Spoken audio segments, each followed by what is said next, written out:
Hi, this is Rich Bracey for Bracey's A1 Septic to tell you of a great new development. Hopefully you've already seen the video animation, Don't Buy Another Septic Tank Air Pump Until You See This. If you haven't, go ahead and take a look. For those of you who have, you know that over time sludge buildup at the bottom of the sewage treatment plant begins to clog the 1/4-inch holes of the 1/2-inch PVC aeration pipe. The same volume of air being pushed through fewer holes are seen to create excessive back pressure at the air pump, and this causes the aerator to overheat and results in premature air pump failure.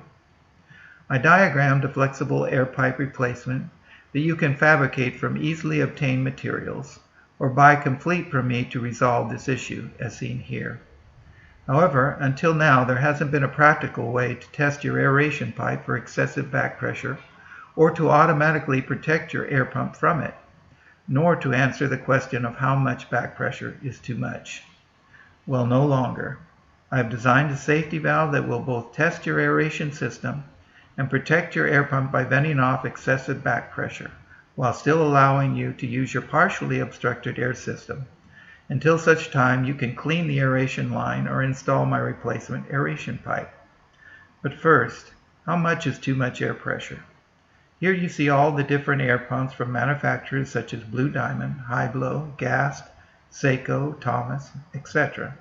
They all are built to a uniform standard authorized by the National Sanitation Foundation, or NSF.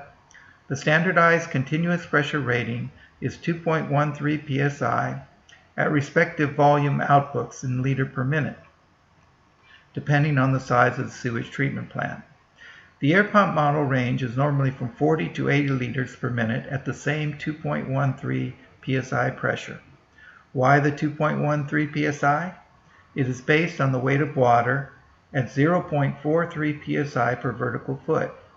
Since the aeration pipe aerates at the bottom of the sewage treatment plant at an average of 4.5 to 5 feet beneath the liquid wastewater level, the math shows this.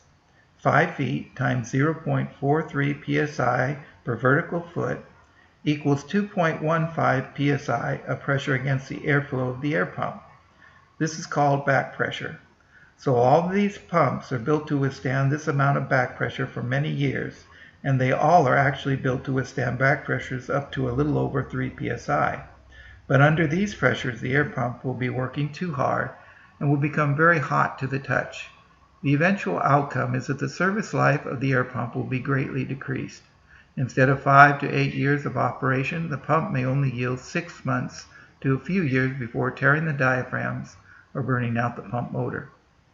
I have made actual pressure measurements in existing aeration systems almost daily in my work. I have found that the normal range is actually from 1.5 psi to 2.2 psi of back pressure. There is absolutely no reason for the back pressures to exceed these values, except for aeration pipe obstruction. And obviously, the less back pressure, the longer the service life of your pump. So how much back pressure is too much? Anything over 2.2 psi. In light of this, I have developed an aeration safety valve that opens at any excess back pressure over 2.8 psi, which protects and extends the service life of any air pump you may have. And even if your aeration pipe is completely clogged, the back pressure to your air pump will never exceed approximately 3.3 psi. So protect your investment and get this indispensable tool. Now this is how it works. This is a new safety valve that I've designed, and you see that the valve is incorporated into a PVC, 1/2-inch PVC T with a hose to connect directly to your air pump. And you see that this is an existing system with the air pump connected directly to the 1/2-inch PVC pipe. We're going to take that off, and you put your safety valve first. Then you connect up the end of your 1/2-inch PVC pipe coming from your treatment plant, and that's how the system would work.